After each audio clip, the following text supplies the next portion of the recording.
हरियाणा के मुख्यमंत्री नायब सिंह सैनी के नेतृत्व में सरकार ने कई ऐतिहासिक फैसले लिए हैं। हरियाणा में अनुबंधित कर्मचारियों को जॉब सिक्योरिटी देने का फैसला किया गया। इससे 1,20,000 अनुबंधित कर्मचारियों को बड़ा लाभ मिलेगा। वहीं सरकार की तरफ से किसानों के बोनस को लेकर के भी निर्णय लिया गया है। एक रिपोर्ट आपको दिखाते हैं।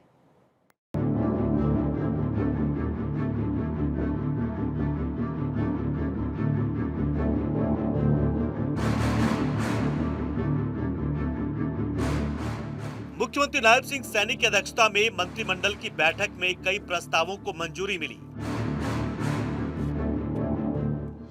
साल के आखिर में होने वाले विधानसभा चुनाव से पहले हरियाणा सरकार ने बड़ा फैसला लिया है। कैबिनेट मीटिंग के बाद सीएम नायब सैनी ने कहा कि सरकार में काम कर रहे संविदा कर्मचारियों को परमानेंट किया जाएगा। सरकार के इस फैसले से 1,20,000 कर्मचारी परमानेंट यानी सरकारी नौकरी में आ जाएंगे।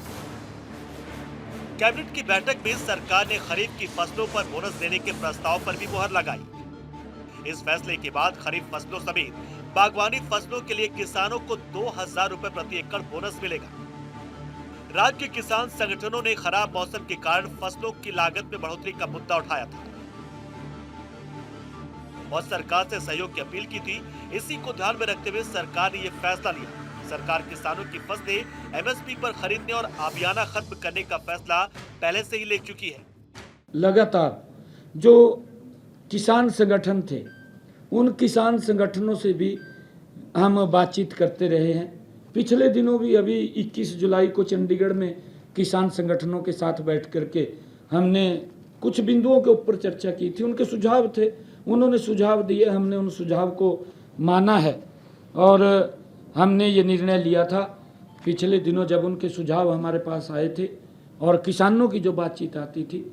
हमने हरियाणा प्रदेश के अंदर ये निर्णय लिया कि किसान की जो भी फसल है हम उसको हरियाणा के अंदर एमएसपी के ऊपर खरीदने का काम करेंगे। किसानों के बोनस पर 1,300 करोड़ रुपए खर्च किए गए। 4 जून से 29 जुलाई तक 87 मिलीमीटर ही बारिश हुई। फसल उत्पादन के लिए हुए अतिरिक्त खर्च के कारण फसलों की लागत बढ़ गई। किसानों की दिक्कतों को समझते हुए सीएम नायब सिंह सैनी ने यह फैसला लिया है।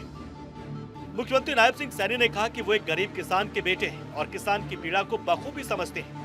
खरीफ फसल सीजन में हमारे अन्नदाता को कई प्रकार की कठिनाई से जूझना पड़ा है। सरकार ने निर्णय लिया है कि सभी खरीफ फसलों के साथ साथ फल, फूल और अन्य फसलों पर भी प्रति एकड़ 2,000 रुपए बोनस दिया जाएगा। उन्होंने कहा कि इतना ही नहीं, जो छोटे किसान हैं जिनके पास 1 एकड़ से कम जमीन है उन्हें भी 2,000 रुपए बोनस दिया जाएगा। अन्नदाता के हित में आज की मंत्रिमंडल की बैठक में सर्वसम्मति से बोनस देने का निर्णय लिया गया।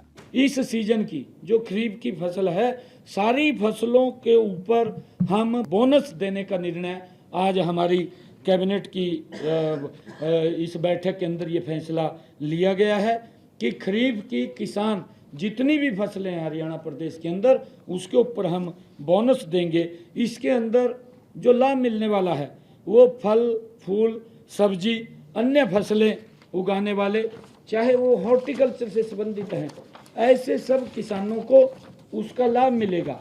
और हर फसल पर किसानों को प्रति एकड़ हमने आज कैबिनेट के अंदर ये निर्णय किया है कि 2,000 रुपये प्रति एकड़ के हिसाब से बोनस दिया जाएगा। नायब सैनी सरकार ने मीडिया कर्मियों के हित में भी कई प्रस्तावों को मंजूरी दी।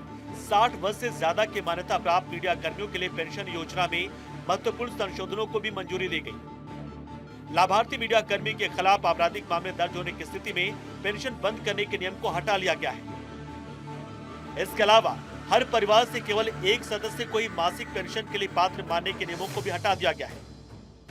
परिवार के केवल एक सदस्य को ही पेंशन देने का प्रावधान था, क्योंकि अगर परिवार में 2 लोग मियाँ बीबी हैं या 2 लोग कर रहे हैं तो उनमें से एक का प्रावधान था। अब इन दोनों शर्तों को हमने हटा दिया है और ये हमने विचार कैबिनेट के अंदर गहराई से विचार किया है और संबंधित अधिकारियों को इस विषय को कैबिनेट में लाने के आदेश भी हमने दिए थे। आज वो कैबिनेट के अंदर आया है।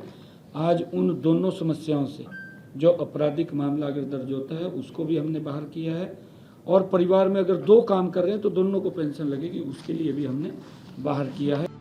वर्तमान में राज्य सरकार मान्यता प्राप्त मीडिया कर्मियों को 15,000 रुपए की मासिक पेंशन देती है। इससे पहले मंत्रिमंडल की बैठक में अंग्रेजों के जमाने से चले आ रहे आबियाना को खत्म करने का फैसला लिया गया था।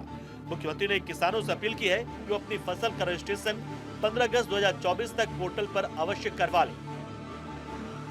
भारत 24 के लिए चंडीगढ़ से डॉक्टर थानेश्वर शर्मा की रिपोर्ट।